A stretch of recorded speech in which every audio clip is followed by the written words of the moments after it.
안녕하세요. 미술사학과 20학번 이유라입니다. 2021학년도 2학기 미술사학사 중간발표 도상학, 도상해석학으로 분석한 폴 고갱 마나우 투파파우를 발표하겠습니다. 먼저 목차입니다. 첫 번째, 작품 선정 이유. 두 번째, 미술사 방법론 에르빈 파노프스키의 도상학, 도상해석학에 대해 설명한 후 도상해석학의 3단계로 작품을 분석하고 발표를 마치겠습니다. 먼저 작품 선정 이유 중 간단히 폴 고갱의 연보를 말씀드리겠습니다. 폴 고갱은 1848년 프랑스 파리에서 태어났고 처음부터 전업 화가의 삶을 산 것이 아닌 아마추어 화가로 시작했다가 이후 직장을 그만두고 전업 화가로 살아갔습니다. 그는 탈인상주의 화가이며 자연을 직접 보고 그리기보다 기억과 상상에 의존하여 그림을 그리려는 의식적인 노력을 한 종합주의의 중심 화가입니다. 그는 자신의 예술 인생을 통틀어 원시로의 해결을 위해 노력하였습니다. 지나치게 문명화된 19세기 유럽 사회의 환경과는 다른 분위기 속에서 원시적 예술로 돌아가기 위해 브르타뉴를 거쳐 타히티, 프랑스령 폴리네시아 제도로 망명하였습니다. 고갱의 작품 마나우 투파파우, 유령이 그녀를 지켜본다는 를 파노프스키의 도상학, 도상해석학으로 분석하겠습니다. 고갱이 당시 유럽에서 대두된 원시주의를 자신이 직접 원시로 들어가 실천한 유일한 화가인 점과 이를 통해 야만인이 되고자 한 점, 타히티 사람들의 세계, 종교, 문화를 배우고 그것을 작품에 적극적으로 표현한 창조적 정신을 지닌 점을 들어 선택하였습니다. 고갱의 작품이 내포하고 있는 전기와 사상, 전반적인 문화적 징후를 도상해석학 3단계인 종합적 직관으로 해석한다면 자세하게 해석할 수 있을 거라 생각하여 마나오 투파파우라는 작품과 파노프스키의 도상학과 도상해석학을 선택하였습니다. 도상학, 도상해석학은 에르빈 파노프스키의 미술사 방법론입니다. 도상학은 형식주의와 더불어 20세기 미술사 방법론 중 중요한 이론입니다. 그림을 그리는 방식에 대한 이야기인 형식주의와 다르게 도상학은 무엇을 그렸는지가 중요합니다. 그리고 도상학에서 더 나아가는 도상해석학으로 이어집니다. 이미지를 뜻하는 단어에 로고스가 붙은 단어로 이미지의 내재적 의미를 해석하는 것입니다. 파노프스키는 해석의 세 가지 단계를 만들어 자신의 방법론을 체계적인 이론으로 정립했습니다. 이제 도상학, 도상해석학의 세 가지 단계를 설명하고 단계적으로 적용하여 폴 고갱의 마나우 투파파워를 분석하겠습니다. 첫 번째 단계는 전도상학적 기술입니다. 이 단계에선 1차적이거나 자연적 주제를 파악합니다. 이는 일종의 형식적 분석으로 눈에 보이는 실제 경험을 통해 작품을 기술합니다. 해석의 보완책으로 양식을 다루는 양식사를 이용합니다. 작품을 보시겠습니다.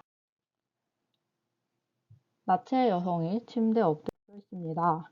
여성의 고개는 오른쪽으로 돌려져 있는데 시선이 간접적으로 앞쪽을 응시하고 있습니다. 여성이 누워있는 침대의 이불과 베개는 꽃무늬, 식물무늬로 큼지막한 무늬입니다. 침대 뒤에는 검은 망토를 입은 인물 형상이 배관으로 앞을 응시하고 있습니다. 동공을 따라 선을 그어보면 앞에 나체로 누워있는 여성을 향합니다. 검은 망토 인물 위에 마나우 투파파우라고 적혀 있습니다. 이 인물이 기대고 있는 기둥에는 기하학적인 문양이 다채로운 색으로 그려져 있습니다. 화면은 전체적으로 평면적이며 원색을 사용했고 보라색, 푸른색, 황갈색을 주로 사용하였습니다. 두 번째 단계는 도상학적 분석입니다. 이 단계에서는 2차적이거나 관습적인 주제를 해석합니다. 작품의 주제나 구성 의도를 관습적 의미를 통해 파악해내는 단계입니다. 작품이 만들어진 지역에서의 일화나 상징 등을 알아야 하며 이를 위해 다수의 문헌을 이용합니다. 해석의 보완책으로 문헌 자료와 이미지의 상관관계를 유형사를 통해 알아냅니다. 폴 고갱의 타히티에 관한 자전적 에세이인 노아노아에 따르면 화면 중앙의 나체 여성은 첫 번째 타히티 망명식이 10대 소녀 마오이족 부인인 테우라입니다.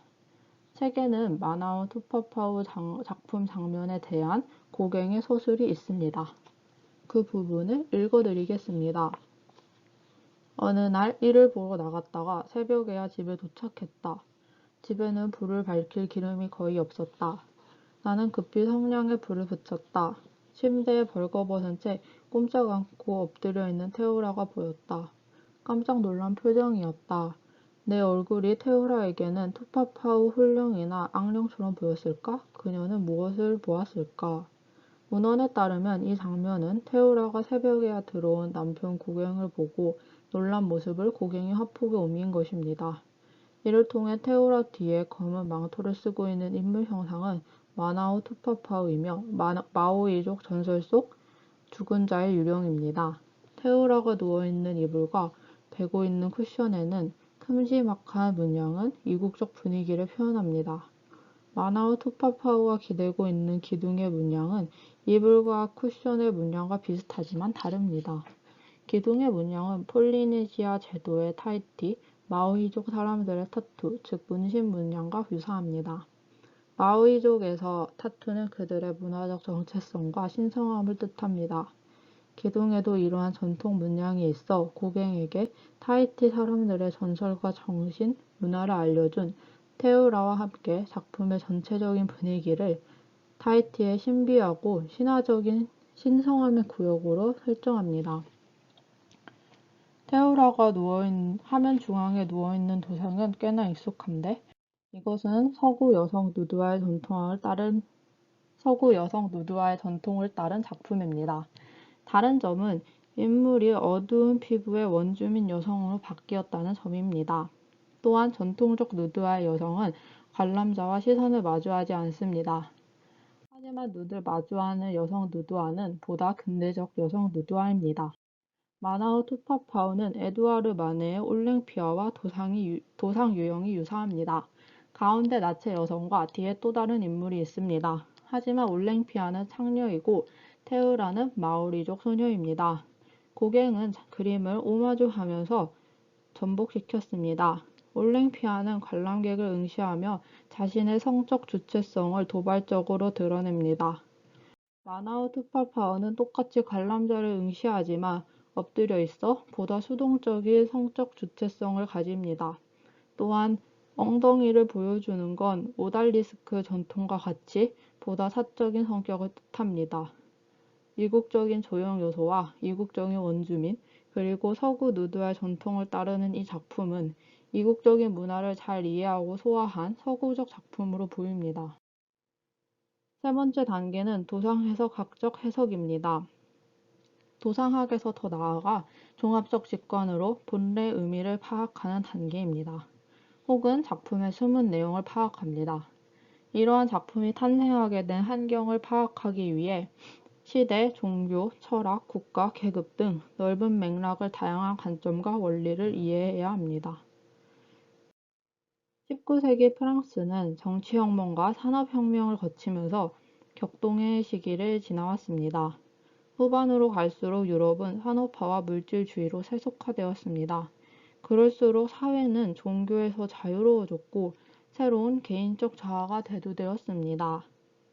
자아는 예술계에서도 부각되었고 예술가들의 창조성이 자본주의 예술 세계에서 중요한 무기가 되었습니다. 두 번째로 19세기 후반에는 오랜 산업화로 정신이 지친 시대였습니다. 1890년대 제국주의 조류로 유럽에는 다양한 이국 문화가 들어왔고 사람들은 이색적인 식민지 문화에 많은 관심을 가졌습니다. 이로 인해 원시를 동경하는 풍조가 나타났습니다. 타히티로 망명하기 전 유럽에서 고갱이 여러 사람들과 나눈 편지를 보면 지속적으로 원시로 떠나 고귀한 야만인이 되고자 하였습니다. 이러한 행보는 고갱이 브르타뉴 시기 그린 작품들에도 그의 사상이 반영되어 있음을 볼 수 있습니다. 고갱의 원시 동경은 처음엔 단순한 이국적 취향이었을지 몰라도 타히티로 망명 후 문명화되어가는 수도 파페에테에 실망하고 점점 더 깊숙한 원시로 들어가 생을 마감합니다. 마나우 투파파우는 고갱이 1891년 유럽을 떠나고 1년 후에 그려진 작품입니다. 고갱의 망명 후에는 작품에는 대부분 야만적 여성이 등장합니다. 고갱은 이를 통해 문명 이전 원시 상태의 순수함을 드러내려 했습니다. 고갱은 고귀한 야만이라는 이상적 자아를 설정하고 작품을 통해 드러냈습니다. 도시 문명과 상반되는 야만성을 통해 문명화 이전의 순수한 세계와 풍경, 신화나 종교를 여인들을 통해 보여주었습니다. 도상 해석학적으로 정리하면 자신의 야만인 부인인 테오라를 통해 알게 된 원시 신화의 소재를 이국적이고 야만적인 조형 형식을 통해 나타냈습니다. 원시적인 소재 아래 양식은 서구 전통 누드화를 택했습니다. 이는 19세기 후반 예술적 자아를 가진 고갱이 타히티 마오리족의 문화를 배우고 이해하면서도 지울 수 없는 식민지 종주국의 기득권 백인 남성의 자아를 보여줍니다. 테오라의 누드를 중앙에 크게 배치하고 관람객과 시선을 마주치게 하여 사적인 당시 상황을 보다 관객에게 보여주는 듯한 작품으로 만들었습니다. 1892년 유럽을 떠난 지 1년 후밖에 되지 않았을 때 제작된 이 작품은 당시 19세기 후반 원시에 매우 관심이 깊은 이국적 취향의 조류를 유럽인의 사고에서 보여줍니다. 고갱의 작품에는 이국적임에도 어딘가 그리운 느낌을 줍니다. 인상주의와 결별하고 종합주의를 열며 자신의 작품에 이국적 자아를 표현한 고갱의 작품에는 빠르게 변해가고 세속화되는 유럽 사회에서 일말의 인간의 원초적인 순수함을 찾기 위한 노력입니다. 마나우 투파파우의 고갱은 종합주의를 통해 원시성을 표현했습니다. 파노프스키의 도상 해석학을 통해 작품이 담고 있는 상징과 내포된 당시 시대상과 문화를 설명하였습니다. 서구 전통을 따른 야만인 여성 누드화는 당시 유럽인들의 원시주의를 동경하지만 처절히 유럽인의 시선에 입각해서였습니다. 자아는 개개인들에게 각기 다른 정체성을 부여했습니다. 그렇기 때문에 이 작품은 해석 여지에 따라 이국적 취향의 서구 우월주의인지 원시적 아름다움 자체일지 개인이 생각해볼 문제입니다. 또한 이후 방법론인 페미니즘과 포스트 식민주의로도 마나우 투파파우를 심도 깊게 다룰 수 있을 것입니다. 다음은 참고 문헌입니다. 이상 발표를 마치겠습니다.